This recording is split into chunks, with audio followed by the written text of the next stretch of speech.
사랑하는 여러분, 오늘 이 자리에 오신 것을 환영합니다. 본격적인 이야기에 앞서 잠시 시간을 내어 이 채널을 구독하고 좋아요를 눌러주시면 더 많은 분들께 하나님의 은혜로운 메시지를 전하는 데 큰 힘이 됩니다. 여러분의 작은 손길이 지금 이 순간에도 보이지 않는 싸움 속에서 힘겨워하는 누군가에게는 절실한 위로와 희망의 빛이 될 수 있습니다.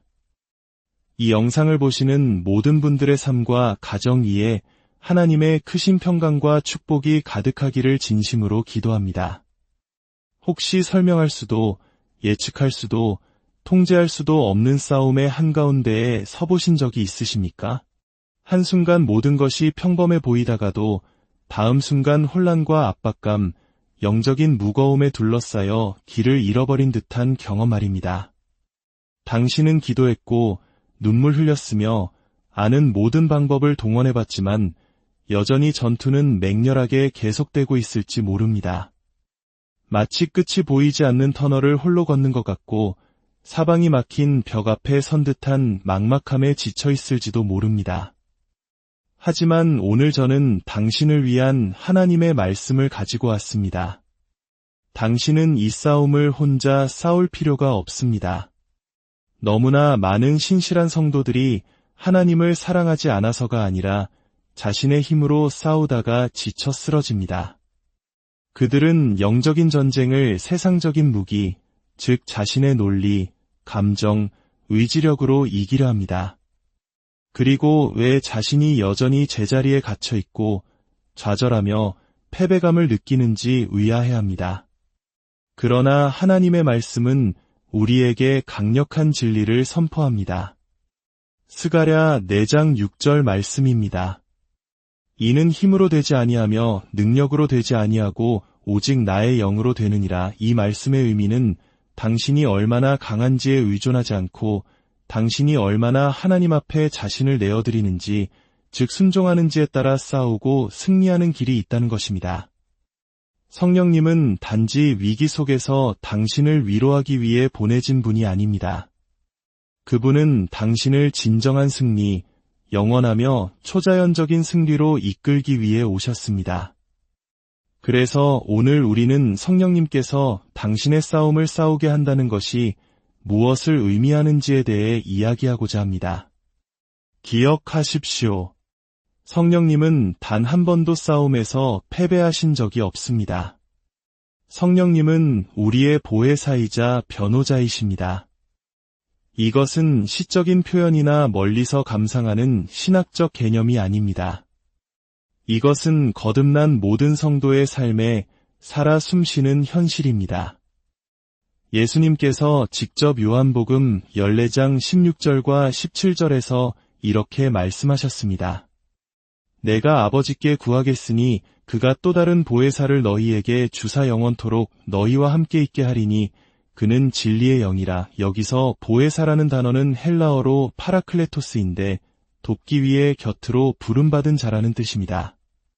성령님은 우리의 고군분투를 그저 지켜보시는 분이 아닙니다. 전쟁터의 관중석에 멀찍이 서 계신 분도 아닙니다. 그분은 불길 속에서, 압박 속에서, 폭풍우 속에서 바로 우리와 함께 우리 곁에 서서 도울 준비를 하고 계십니다. 하지만 대부분의 성도들은 성령님을 전사로 인식하지 못합니다. 우리는 종종 성령님을 온유하고 조용하며 속삭이는 분으로만 생각합니다. 물론 그분은 이 모든 모습이 맞습니다. 하지만 우리는 그분이 또한 전쟁에 나가신다는 사실을 놓치고 있습니다. 그분은 싸우는 법을 아십니다. 사실 당신이 지금 직면한 그 전투에 대한 전략을 이미 가지고 계십니다. 그분은 그것을 극복할 능력이 있고 그것을 잠재울 권세가 있습니다. 그리고 그분은 당신이 더 강해지기를 기다리는 것이 아니라 당신이 그 싸움을 그분의 손에 온전히 내어드리기를 기다리고 계십니다. 로마서 8장 26절은 말합니다. 이와 같이 성령도 우리의 연약함을 도우시나니 우리는 마땅히 기도할 바를 알지 못하나 오직 성령이 말할 수 없는 탄식으로 우리를 위하여 친히 간구하시느니라. 여기서 도우신다는 헬라어 단어는 힘겨운 짐을 함께 들어주는 것을 의미합니다. 당신이 짐의 한쪽을 들고 있을 때 성령께서 다른 한쪽을 함께 붙잡아 주시는 것입니다. 그분은 당신의 기도를 지켜보시는 것이 아니라 당신의 기도 속으로 들어오십니다. 당신의 울부짖음을 듣기만 하시는 것이 아니라 그 울부짖음을 신성한 명료함과 초자연적인 권위로 아버지께 전달하십니다. 당신이 어떻게 기도해야 할지 모를 때 그분은 아십니다.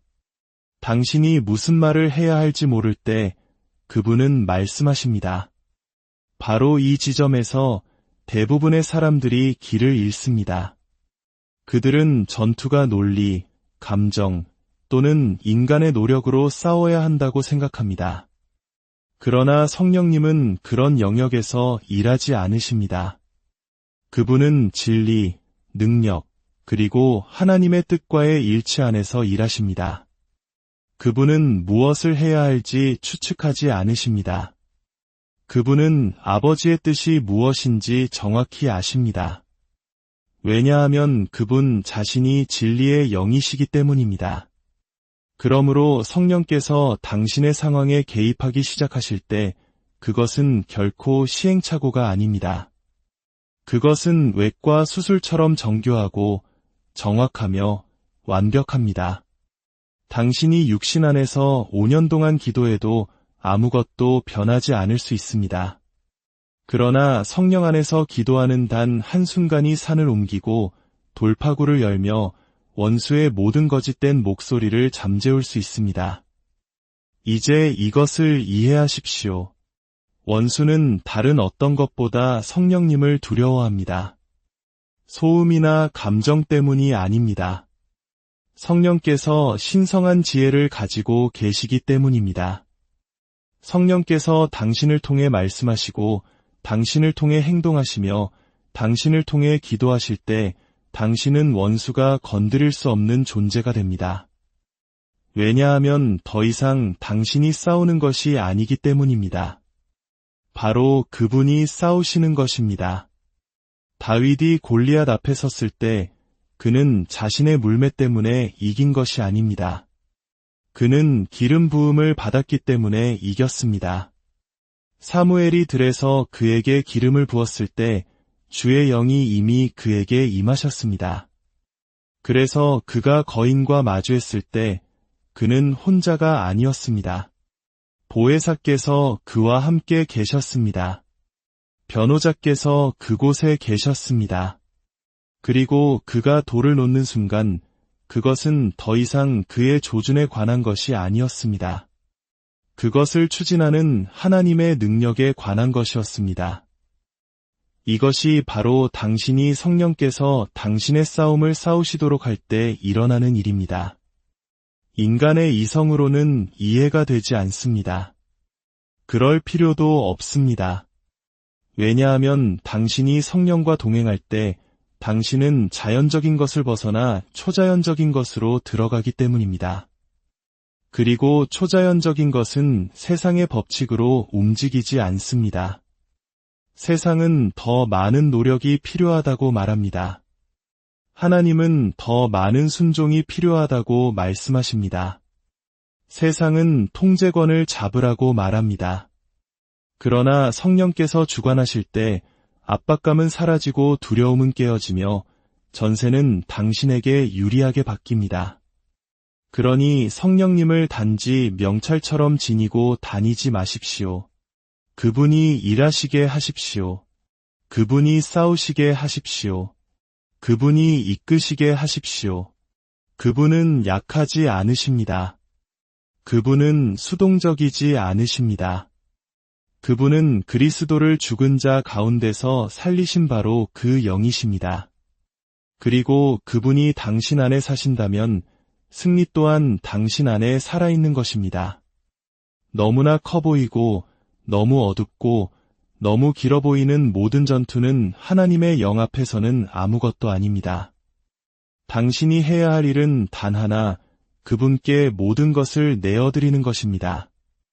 해결하려 하고, 알아내려 하고, 억지로 하려는 노력을 내려놓으십시오. 보혜사께서 개입하시게 하십시오. 그분은 준비되셨고 능력이 있으시며 기꺼이 당신을 도우실 것입니다. 그리고 그분은 결코 싸움에서 지지 않으십니다. 영적 전투에는 영적 무기가 필요합니다. 이 원리는 인간적인 생각과 노력의 소음을 뚫고 나아가는 진리입니다. 신자가 육적인 도구로 영적 갈등을 다루려고 하는 순간 패배는 불가피해집니다. 당신은 악마를 상담으로 내쫓을 수 없습니다. 영적 반대를 논쟁으로 이길 수 없으며 생각만으로 극복할 수도 없습니다. 당신이 다루고 있는 것은 단순히 감정적이거나 상황적인 문제가 아닙니다. 그 뿌리는 영적인 것이며 그 뿌리는 오직 영적인 수단으로만 다룰 수 있습니다. 에베소서 6장 12절은 이 현실을 명확하게 보여줍니다. 우리의 씨름은 혈과 육을 상대하는 것이 아니요 통치자들과 권세들과 이 어둠의 세상 주관자들과 하늘에 있는 악의 영들을 상대함이라. 진정한 적은 보이지 않습니다. 그것은 당신이 그것을 이기기 위해 보이지 않는 힘이 필요하다는 것을 의미합니다. 바로 이 지점에서 성령께서 개입하십니다. 추상적인 존재로서가 아니라 당신을 신성한 무기로 무장시키고 능력을 부여하며 준비시키는 분으로서 말입니다. 이 무기들은 세상의 힘과는 아무 관련이 없으며 오직 영적 권위와 관련이 있습니다. 성경은 하나님의 말씀을 성령의 검이라고 부릅니다. 이것은 단지 비유적인 표현이 아닙니다. 성령께서 전쟁에 나가실 때 감정적인 폭발이나 인간적인 의견을 사용하지 않으신다는 의미입니다. 그분은 살아있는 말씀을 사용하십니다. 그분은 바로 그 순간에 당신의 마음에 성경 말씀을 떠오르게 하시고 절망적으로 보이는 상황에 진리를 선포할 담대함을 주십니다. 원수가 거짓말로 당신의 생각을 흐리게 하려 할 때 명확함을 가져다 주십니다. 이것은 단순한 격려가 아닙니다. 이것이 바로 영적 전쟁입니다. 원수는 당신이 더 크게 소리친다고 도망가지 않습니다. 그들은 당신이 성령의 기름 부음 아래 말씀을 선포할 때 도망갑니다. 또 다른 영적 무기는 분별력입니다. 겉보기에는 괜찮아 보이지만 마음 깊은 곳에서 무언가 잘못되었다고 느껴지는 순간들이 있습니다. 그것은 편집증이 아닙니다. 그것은 성령께서 당신에게 주시는 경고, 신호, 이 전투가 보이는 것보다 더 깊다는 감각입니다. 분별력은 의심이 아니라 계시입니다. 그것은 당신이 만들어내는 것이 아니라 받는 것입니다. 성령께서는 인간의 마음이 감지할 수 없는 것을 드러내십니다. 전투에서 그 인식은 패배와 구원 사이의 차이가 될 수 있습니다. 또한 성령께서는 믿음의 방패로 당신에게 힘을 주십니다. 믿음은 정신적인 동의가 아닙니다. 그것은 영적인 실체입니다.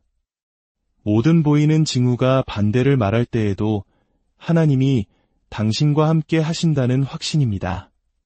그리고 믿음은 당신 스스로 일으키는 것이 아닙니다.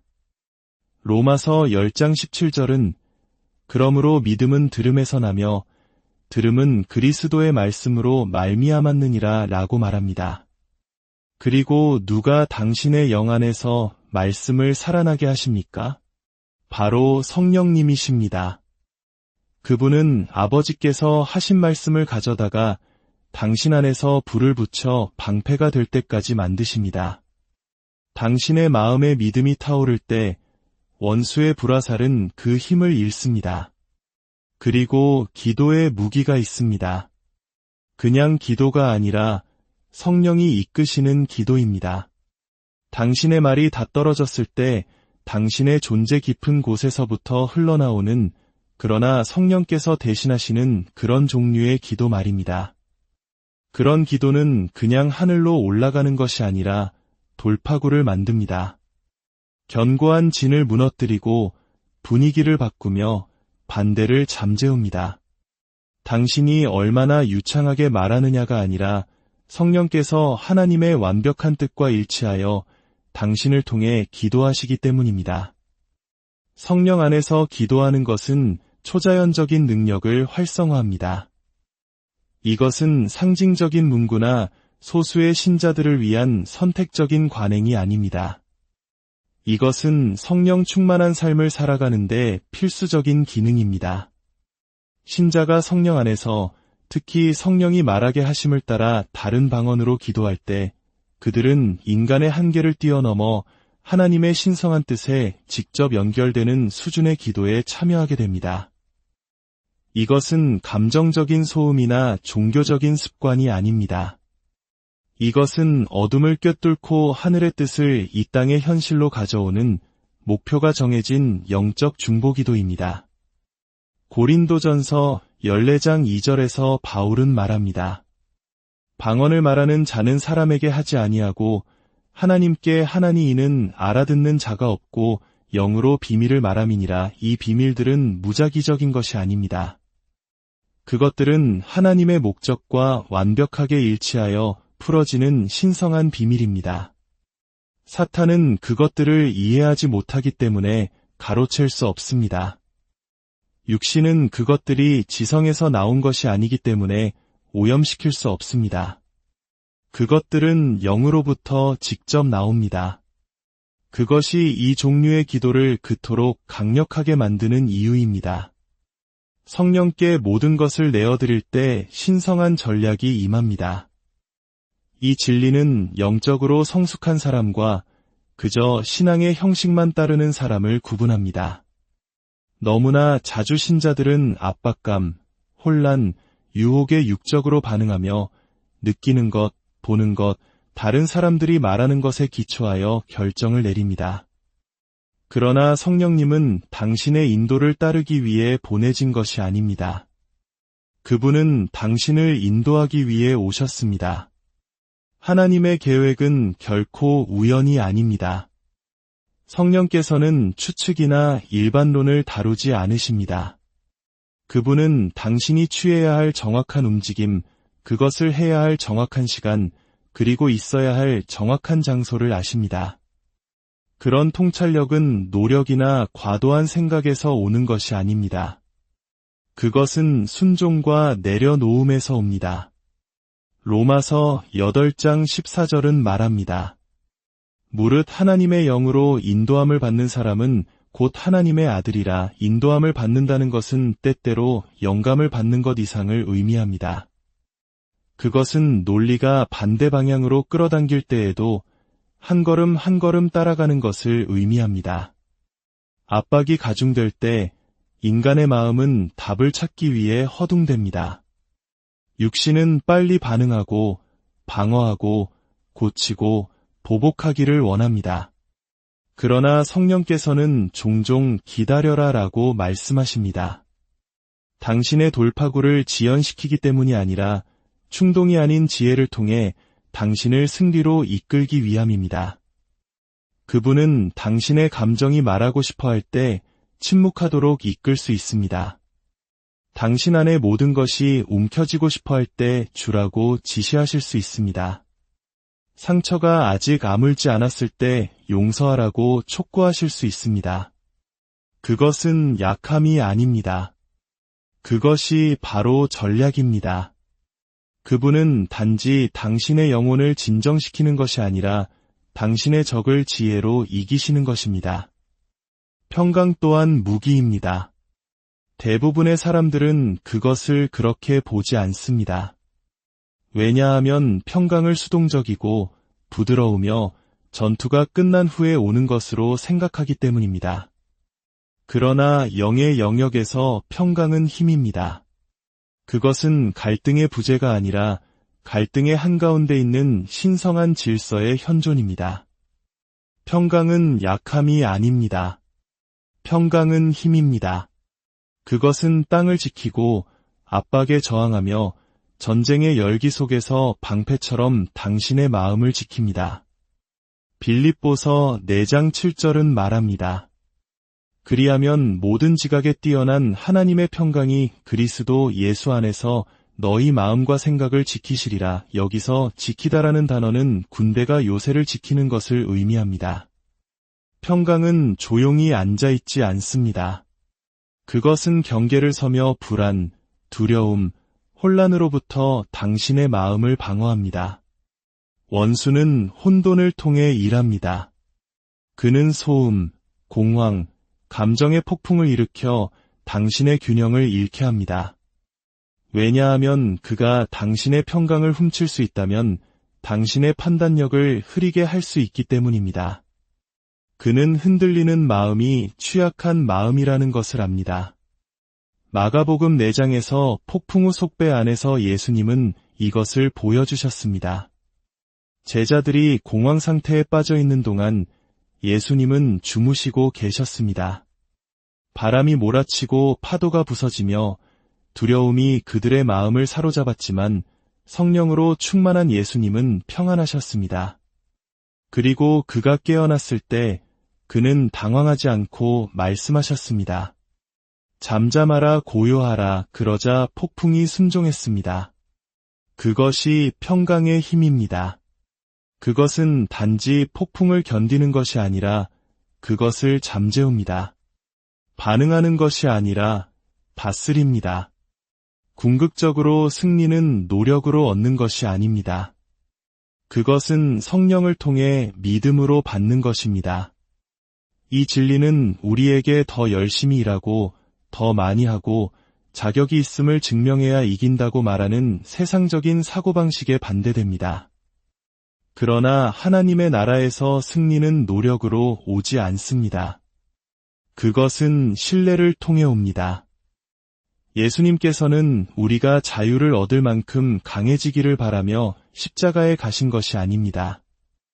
그분은 우리가 믿음으로 그것을 받을 수 있도록 일을 마치시기 위해 십자가로 가셨습니다. 그가 다 이루었다고 말씀하셨을 때 그는 진심이었습니다. 당신의 구원, 치유, 해방, 평강을 위한 싸움은 모두 거기서 해결되었습니다. 그리고 성령께서는 당신의 삶에서 그 완성된 일을 시행하기 위해 보내지셨습니다. 갈라디아서 3장 3절은 묻습니다. 너희가 이같이 어리석으냐 성령으로 시작하였다가 이제는 육체로 마치겠느냐? 즉, 왜 성령을 신뢰함으로써 여정을 시작했다가 자신의 힘으로 그것을 마치려고 기여를 바꾸는가? 이것이 많은 신자들이 하는 일입니다. 그들은 예수님이 이기신 승리를 믿지만 여전히 그것을 확보하는 것이 자신에게 달려있는 것처럼 살아갑니다. 그러나 승리는 노력으로 흐르는 것이 아니라 순종으로 흐릅니다. 그것은 하나님의 약속을 향해 올라가는 것이 아니라 믿음을 통해 그 안에 서 있는 것입니다. 로마서 8장 37절은 선포합니다. 그러나 이 모든 일에 우리를 사랑하시는 이로 말미암아 우리가 넉넉히 이기느니라. 그 정체성은 행위에서 오는 것이 아닙니다. 그것은 계시에서 옵니다. 그리고 그 계시는 성령으로 말미암습니다. 원수의 전략은 하나님이 값없이 주신 것을 당신이 벌게 하려는 것입니다. 왜냐하면 당신이 믿음에서 노력으로 전환하는 순간 당신은 은혜에서 벗어나 자립으로 들어가기 때문입니다. 그러나 당신이 성령 안에 머물 때 당신이 그분이 당신의 생각, 기도, 발걸음을 인도하시도록 할 때 당신은 승리의 흐름 안에 머물게 됩니다. 당신은 그것을 위해 애쓰는 것을 멈추고 그 안에서 걷기 시작합니다. 이기려고 노력하는 것을 멈추고 이미 이긴 사람처럼 살기 시작합니다. 당신이 누구이기 때문이 아니라 그분이 누구이시며 그가 무엇을 하셨기 때문입니다. 성령님은 당신이 충분히 강해지기를 기다리지 않으십니다. 그분은 당신이 그리스도께서 이미 그러하시다는 것을 믿도록 초대하고 계십니다. 그리고 당신이 그를 온전히 신뢰할 때 이미 얻어진 승리는 당신이 걸어가는 승리가 됩니다. 주님, 이 말씀을 듣는 모든 심령 위에 성령의 기름을 부어주소서. 자신의 힘으로 싸우다 지친 모든 이들에게 하늘의 능력을 더하여 주시옵소서. 우리의 싸움이 혈과 육에 대한 것이 아님을 깨닫게 하시고 오직 성령의 검, 곧 하나님의 말씀과 기도의 능력으로 무장하게 하소서. 이제 우리의 힘을 내려놓고 모든 전투를 주님께 맡깁니다. 우리를 대신하여 싸우시고 우리를 통해 영광 받으소서. 모든 상황 속에서 주님의 평강이 우리의 마음과 생각을 지키게 하시고 마침내 우리를 영원한 승리로 이끄실 주님을 찬양합니다. 이 모든 말씀 우리 주 예수 그리스도의 이름으로 기도드립니다.